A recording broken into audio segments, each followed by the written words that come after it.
Hola a todos, bienvenidos a nuestro canal. Hoy vamos a sumergirnos en una historia bíblica poderosa que nos enseña una lección fundamental sobre la fe y la obediencia. Hablaremos del rey Saúl, de los amalecitas y de por qué obedecer a Dios es más importante que cualquier otra cosa. Si alguna vez te has preguntado qué significa realmente seguir los mandatos de Dios, este video es para ti. La historia se encuentra en el Antiguo Testamento, en el primer libro de Samuel, capítulo 15. En ese tiempo, Saúl era el primer rey de Israel, escogido por Dios mismo. A través del profeta Samuel, Dios le da una orden muy específica y directa a Saúl. Él le dice: "Ande pues, y ataca a Amalec, y destruye por completo todo lo que tiene y no te apiades de él. Antes bien mata a hombres y a mujeres, a niños, y hasta a los de pecho, a vacas y a ovejas, a camellos y a asnos". Puede que esta orden nos suene muy fuerte, y es comprensible, pero para entenderla, debemos recordar el contexto. Los amalecitas eran un pueblo que, desde el éxodo de Israel de Egipto, se habían opuesto ferozmente al pueblo de Dios, atacando a los más débiles y vulnerables por la retaguardia. Dios había prometido juzgar su maldad, y este era el momento. La orden era un acto de juicio divino, no una simple guerra de conquista. La instrucción era clara: en destrucción total. No debían tomar botín, ni perdonar a nadie. Saúl, como rey, reúne al ejército de Israel. Eran 200,000 hombres de a pie y 10,000 de Judá, un ejército impresionante. Saúl marcha hacia la ciudad de Amalec y prepara una emboscada en el valle. Incluso muestra misericordia a los cenios, un pueblo amigo que vivía entre los amalecitas, advirtiéndoles que se apartaran para no ser destruidos con ellos. Hasta aquí, todo parece ir según el plan. Entonces, Saúl ataca a los amalecitas y los derrota desde Ávila hasta la entrada de Shur, que está al oriente de Egipto. La victoria es total, pero aquí es donde la historia da un giro inesperado y crucial. El versículo 9 nos dice algo muy importante: Saúl y el pueblo perdonaron a Agag, y a lo mejor de las ovejas, y del ganado mayo, de los animales engordados, de los carneros, y de todo lo bueno, y no lo quisieron destruir del todo. Mas todo lo que era vil y despreciable, esto destruyeron. ¿Notan el problema? La orden de Dios fue destruir todo, sin excepciones. Pero Saúl y el pueblo decidieron hacer las cosas a su manera. Perdonaron la vida al rey Agag y se quedaron con lo mejor del ganado. Destruyeron solo lo que consideraron vil y despreciable. En otras palabras, obedecieron parcialmente. Cumplieron la parte que les convenía y desobedecieron la parte que no. Pensaron que podían mejorar el plan de Dios. Esta decisión tuvo consecuencias inmediatas. La palabra de Jehová vino a Samuel, el profeta, y le dijo: "Me pesa haber puesto a Saúl por rey, porque se ha vuelto de en pos de mí, y no ha cumplido mis palabras". Imaginen el dolor de Samuel. Se entristeció tanto que clamó a Dios toda la noche. Al día siguiente, fue a encontrarse con Saúl. En cuanto Saúl ve a Samuel, lo saluda con una confianza sorprendente. Le dice: "Bendito seas tú de Jehová. Yo he cumplido la palabra de Jehová". Saúl realmente creía que había hecho lo correcto, o al menos, intentaba convencerse a sí mismo y a Samuel de ello. Pero Samuel, guiado por Dios, no se deja engañar. Su respuesta es directa y penetrante: "Pues qué balido de ovejas y qué bramido de vacas es este que yo oigo con mis oídos". El sonido de los animales que Saúl había perdonado era la prueba irrefutable de su desobediencia. Saúl no podía negar la evidencia, entonces intenta justificarse. Echa la culpa al pueblo, diciendo: "Ande Amalec, los han traído porque el pueblo perdonó lo mejor de las ovejas y de las vacas, para sacrificarlas a Jehová tu Dios, pero lo demás lo destruimos".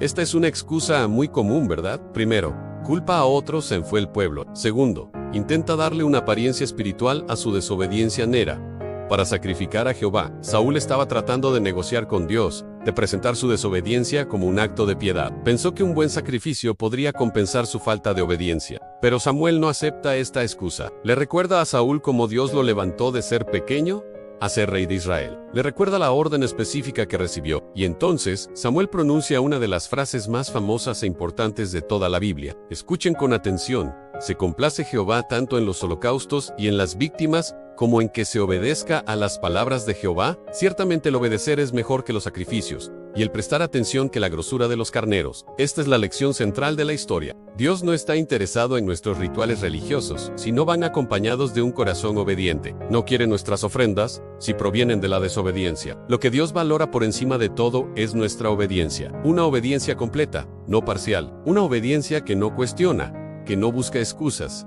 que no trata de mejorar los planes de Dios. Al Samuel continúa y le dice a Saúl algo aún más duro: "Porque como pecado de adivinación es la rebelión, y como ídolos, e idolatría a la obstinación. Al rebelarse contra la palabra de Dios, Saúl estaba actuando como alguien que consulta a adivinos, y al ser obstinado, al insistir en su propio camino, estaba cometiendo idolatría, poniéndose a sí mismo y sus deseos en el lugar de Dios.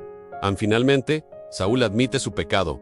Dice, yo he pecado, sí, he quebrantado el mandamiento de Jehová y tus palabras, porque temí al pueblo, y consentí a la voz de ellos. Reconoce que su motivación fue el temor al hombre, en lugar del temor a Dios. Pero ya era demasiado tarde. El daño estaba hecho. Samuel le anuncia la consecuencia final. Jehová ha rasgado hoy de ti el reino de Israel, y lo ha dado a un prójimo tuyo mejor que tú. Por su desobediencia, Saúl fue rechazado como rey, perdió el favor de Dios y la corona. Una decisión, una sola desobediencia parcial, le costó todo. La historia termina con un acto sombrío. Samuel pide que le traigan a Egash, el rey amalecita, y Samuel mismo ejecuta el juicio de Dios que Saúl no quiso cumplir. Luego, Samuel se va, y nunca más vuelve a ver a Saúl en vida. Una relación rota, un reino perdido, todo por una obediencia a medias.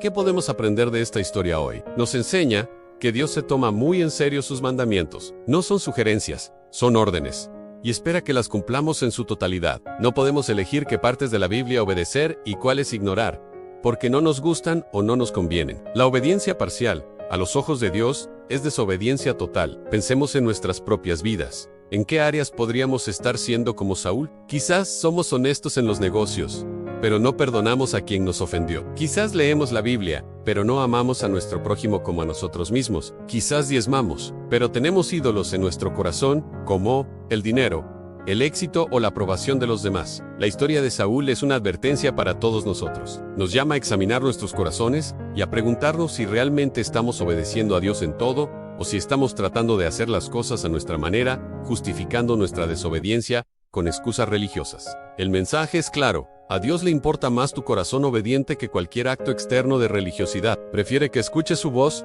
y la sigas, a que le ofrezcas grandes sacrificios mientras tu corazón está lejos de Él. La verdadera adoración comienza con la rendición y la obediencia. La próxima vez que te enfrentes a una decisión, a un mandato de Dios que te parezca difícil, recuerda a Saúl. Recuerda que el obedecer es mejor que el sacrificio. Busca la fuerza en Dios para obedecerle completamente, no por miedo al castigo, sino por amor y gratitud a aquel que nos lo ha dado todo. Espero que esta reflexión te haya sido de bendición. Nos recuerda la seriedad y la belleza de caminar en obediencia a Dios. No es un camino fácil, pero es el único que conduce a la verdadera vida y al favor divino. ¿Alguna vez te has preguntado cómo las decisiones de un momento pueden cambiar el curso de la historia? Hoy vamos a sumergirnos en una de las transiciones de poder más fascinantes de la antigüedad, un relato de obediencia, desobediencia y el inesperado ascenso de un héroe. Esta es la historia de cómo Saúl perdió su reino y cómo un joven pastor fue elegido para guiar a una nación. Todo comienza con el rey Saúl, el primer monarca de Israel. Él tenía una misión clara de parte de Dios, transmitida a través del profeta Samuel. Debía ejecutar un juicio divino sobre los amalecitas, enemigos históricos del pueblo de Israel. La orden era específica y absoluta. No debía perdonar a nadie ni a nada. Era una tarea dura, sin duda, pero era un mandato directo. Saúl reunió a su ejército y marchó a la batalla. Logró una victoria contundente sobre los amalecitas. Pero aquí es donde la historia da un giro crucial. En lugar de seguir las instrucciones al pie de la letra, Saúl y su gente decidieron perdonar la vida del rey Agag. No solo eso, sino que también conservaron lo mejor del ganado, las ovejas y los corderos, todo lo que era valioso y de buena calidad. Destruyeron solo lo que consideraron vil y sin valor. Quizás pensaron que estaban haciendo lo correcto, que era un desperdicio destruir animales tan buenos. Quizás Saúl quiso exhibir al rey enemigo como un trofeo de guerra. Cualesquiera que fueran sus motivos, había desobedecido una orden directa de Jehová. Esta decisión, aparentemente pequeña, tendría consecuencias monumentales. Cuando el profeta Samuel se encontró con Saúl, la tensión era palpable. Saúl lo saludó con confianza, diciendo: «Han cumplido el mandamiento de Jehová». Pero Samuel, con una pregunta penetrante, lo confrontó, pues: «¿Qué balido de ovejas es este que yo oigo con mis oídos? ¿Y qué bramido de bueyes escucho?». De repente, la justificación de Saúl comenzó a desmoronarse. Trató de excusarse, echándole la culpa al pueblo. Dijo que habían perdonado lo mejor del ganado para sacrificarlo a Dios allí. Pero Samuel no se dejó engañar por estas excusas. Le recordó a Saúl algo fundamental. ¿Acaso se complace Jehová tanto en los holocaustos y en los sacrificios, como en que se obedezca a su palabra? Ciertamente, el obedecer es mejor que los sacrificios, y el prestar atención que la grasa de los carneros. Las palabras de Samuel fueron como un martillo. La obediencia sincera, desde el corazón, era más valiosa para Dios que cualquier ritual o sacrificio externo. La rebelión, le dijo, era tan grave como la adivinación, y la obstinación como la idolatría. Por haber desechado la palabra de Dios, Dios también lo había desechado a él como rey. En ese momento, el mundo de Saúl se vino abajo. Intentó arrepentirse, admitió su pecado, pero el juicio ya estaba dictado. El reino le sería quitado y entregado a alguien mejor que él. El manto de Samuel se rasgó en un forcejeo, simbolizando la ruptura definitiva del reino de Saúl. El profeta Samuel nunca más volvió a ver a Saúl en persona, y se lamentó profundamente por el rey caído. Mientras tanto, en el corazón de Dios, ya se estaba gestando un nuevo plan. El Señor le dijo a Samuel que dejara de llorar por Saúl. Era hora de mirar hacia el futuro. Le ordenó que llenara su cuerno de aceite y fuera a Belén, a la casa de un hombre llamado Isaí. Porque de entre los hijos de Isaí, Dios había escogido al próximo rey de Israel. Imaginen la escena a Samuel, el venerado profeta. Llega a la pequeña y humilde ciudad de Belén. Los ancianos del pueblo salen a recibirlo temblando, preguntándose si su visita traía paz. Samuel los tranquilizó y los invitó a un sacrificio, incluyendo a Isaí y a sus hijos. Cuando los hijos de Isaí comenzaron a pasar frente a Samuel, el profeta quedó impresionado por el primero Eliabe. Era alto, de buena apariencia. Seguramente, este era el elegido, pero Dios le habló directamente a Samuel, enseñándole una lección que resuena hasta nuestros días. No mire su apariencia ni lo alto de su estatura, porque yo lo he desechado. Porque Jehová no mira lo que el hombre mira, pues el hombre mira lo que está delante de sus ojos, pero Jehová mira el corazón. Uno por uno, pasaron 7 de los hijos de Isaí a Amminadab, Samaam, 7 hijos fuertes y capaces. Pero con cada uno, la respuesta era la misma.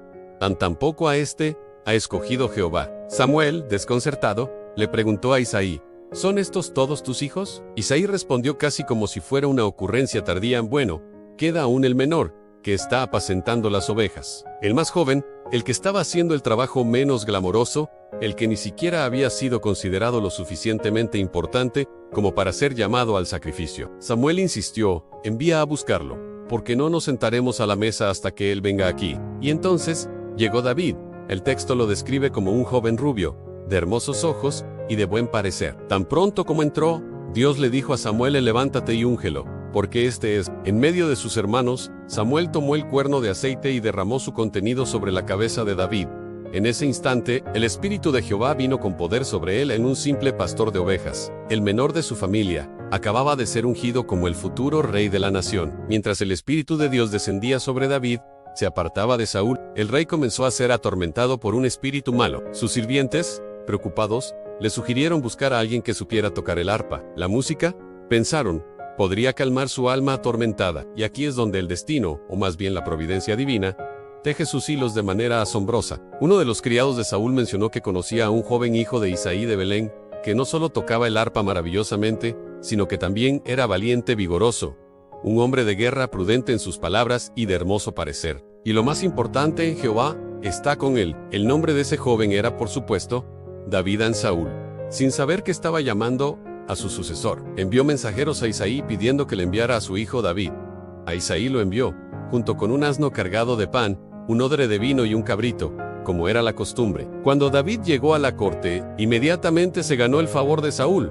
El rey lo amó mucho, y lo nombró su paje de armas, una posición de gran confianza y cercanía, y cada vez que el espíritu malo atormentaba a Saúl, David tomaba su arpa y tocaba. La música traía alivio al rey. El espíritu se apartaba y Saúl encontraba paz. Pensemos en la increíble ironía de esta situación. El rey rechazado, atormentado y en decadencia, encontraba su único consuelo en la presencia y el talento del joven que Dios ya había elegido para reemplazarlo. David, el ungido, servía humildemente al rey, al que un día sucedería, sin revelar su destino, simplemente cumpliendo su deber con excelencia. Esta historia nos enseña lecciones profundas sobre el liderazgo, la obediencia y la soberanía de Dios. Nos muestra que Dios no elige basado en apariencias externas, sino en la condición del corazón. Saúl tenía la estatura y la apariencia de un rey, pero su corazón se desvió hacia la desobediencia. David, un simple pastor, tenía un corazón conforme al de Dios. También nos enseña sobre la importancia de la humildad y la fidelidad en las pequeñas cosas. David fue fiel cuidando las ovejas de su padre en el campo, y esa misma fidelidad lo preparó para cuidar del pueblo de Dios en su servicio en la corte de Saúl. Aunque humilde, fue el primer paso en su extraordinario viaje hacia el trono. Así que, la próxima vez que te sientas pasado por alto, o que tu trabajo parezca insignificante, recuerda la historia de David. Dios ve el corazón, y a menudo elige a los más inesperados, para cumplir sus propósitos más grandes. La obediencia y un corazón sincero son más valiosos que cualquier otra cosa. Gracias por acompañarnos en este viaje a través de la historia. Si te ha gustado este video, no olvides darle a me gusta, suscribirte a nuestro canal y activar la campanita para no perderte nuestras próximas historias. Nos vemos en el próximo video.